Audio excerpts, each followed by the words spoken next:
Shalom saudara-saudari yang dikasihi Tuhan. Hari ini kita akan melanjutkan perundungan kita dari kitab Rut, dari seorang tokoh Alkitab dalam Perjanjian Lama yang memiliki iman yang teguh di dalam Tuhan. Mari saya mengajak kita bersama-sama membaca ayat firman Tuhan dari Rut pasal yang pertama ayat yang ke-16. Demikianlah bunyinya. Tetapi Rut berkata, "Janganlah desak aku meninggalkan engkau untuk pulang dan tidak mengikutimu. Kemanapun engkau pergi, ke situ aku pergi.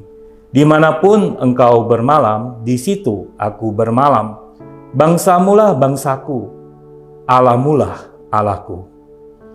Saudara-saudari sekalian, kata iman yang dipakai di dalam Perjanjian Baru, di dalam Alkitab Perjanjian Baru, adalah memakai kata pistis.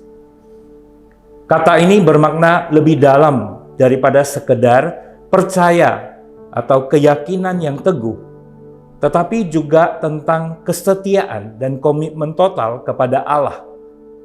Pengertian iman ini sangat terlihat di dalam kehidupan Rut yang dicatat di dalam kitab Rut yang bisa kita baca. Saudara sekalian, Rut bukanlah orang Yahudi, tetapi dia adalah orang Moab. Berarti sebelumnya dia bukanlah orang yang percaya kepada Allah, tetapi dia adalah orang yang percaya kepada dewa orang Moab, yaitu Kamos, dewa perang atau dewa pelindung. Saudara sekalian, bagaimana dia bisa menjadi tokoh iman di dalam Perjanjian Lama? Karena dia mengenal Allah, dia percaya kepada Allah Israel, Yahweh. Saat dia menikah dengan salah seorang anak dari Elimelek dan Naomi, seorang suami istri dengan kedua anaknya yang pindah ke daerah Moab karena kekeringan yang terjadi di kota asal mereka di Bethlehem, tanah Yehuda. Rut akhirnya ada di dalam keluarga Elimelek yang percaya kepada Allah, yang takut akan Tuhan. Tetapi saudara-saudara, kemudian imannya diuji ketika papa mertuanya dan suaminya meninggal dunia. Saat itu Naomi, mama mertuanya yang kehilangan suami dan kedua anaknya, sangat bersedih hati. Dan akhirnya dia memutuskan untuk kembali ke kota asalnya, yaitu Bethlehem. Naomi meminta kedua menantunya, yaitu Rut dan juga Orpah yang juga orang Moab, untuk kembali ke keluarganya masing-masing di daerah Moab. Karena dia ataupun Naomi sudah tidak bisa menanggung mereka lagi. Mereka kemudian berpisah. Orpah kemudian berpamitan dengan Naomi, mama mertuanya. Tetapi Rut, dia tidak beranjak dari tempat dia berdiri. Rut menyatakan komitmennya untuk bersama Naomi berjalan di dalam iman kepada Tuhan.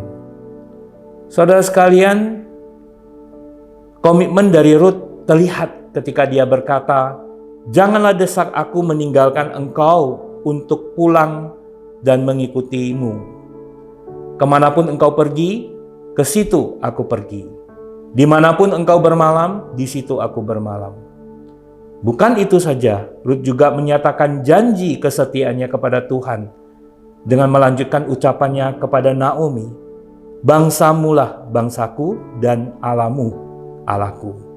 Saudara sekalian, Rut menyatakan bahwa identitasnya ketika dia percaya kepada Allah Yahweh, kepada Tuhan, itu sudah berbeda. Dia telah menjadi umat pilihan Allah Israel yang menyembah Allah yang sejati. Dia bukan sekadar percaya kepada Tuhan dengan keyakinan yang teguh, tetapi dia juga menyatakannya dengan komitmen dan kesetiaan yang total kepada Tuhan yang diimaninya. Imannya ditunjukkan dengan dia terus berjalan menuju kota Bethlehem bersama dengan Naomi. Dan kita mengetahui dan melihat bagaimana iman Rut di dalam komitmen dan kesetiaannya telah menjadikan dirinya sebagai salah seorang wanita yang namanya dicatat di dalam silsilah dari Yesus Kristus, Tuhan dan Juru Selamat kita, yang adalah anak Daud, keturunan Raja Daud. Dan kita tahu, Raja Daud adalah cicitnya Boas, suaminya Rut. Saudara-saudara sekalian, bagaimanakah iman kita saat ini? Kiranya kita tetap memiliki iman di dalam kondisi dunia yang saat ini tidak baik-baik saja. Dan kita tetap memiliki komitmen dan kesetiaan yang total kepada Allah dalam kondisi apapun. Karena Tuhan kita, Yesus Kristus yang kita imani, Dia adalah Allah yang hidup. Dia telah bangkit dari antara orang mati. Dan Dia telah memberikan kemenangan kepada kita sebagai umat yang percaya kepadanya. Kiranya Tuhan menolong dan memberkati kita. Amin.